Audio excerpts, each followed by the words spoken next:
June আমার হাজব্যান্ডের জন্মদিন ছিল এবং আমরা ওর জন্মদিনটা খুব সাধারণভাবে সেলিব্রেশন করেছিলাম বাড়ির সবাই মিলে। আমি এখানে একটা হোয়াইট ফরেস্ট কেক এনেছিলাম এবং সকালে মানে দুপুরে আমার শাশুড়ি মা ওকে সব রকম করে দিয়েছিল, 5 রকম ভাজা টাজা সব কিছু দিয়ে খাবার দাবার দিয়েছিল এবং রাতে আমি ওকে চিকেন, তার সাথে লুচি, 5 রকম মিষ্টি এই সমস্ত দিয়েছিলাম।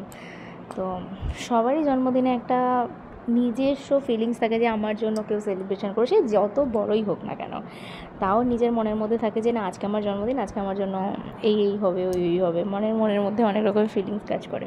আমার তো কাজ করে, কার করে আমি জানি না, কিন্তু আমার তো করে। তো আমিও কোনো না কোনো জায়গায় এটা ফিল করেছিলাম যে এখানে আমার ভাসুর মনে হচ্ছিলো ঘুমাচ্ছিল, কিন্তু না ঘুমায়নি, দাদা এমনি রিল্যাক্স করছিল ওখানে শুয়ে। তারপর আমরা কিছু ভালো ভালো ফটো ক্লিকস করলাম আর এই দিনটা এইভাবেই আমরা কাটিয়ে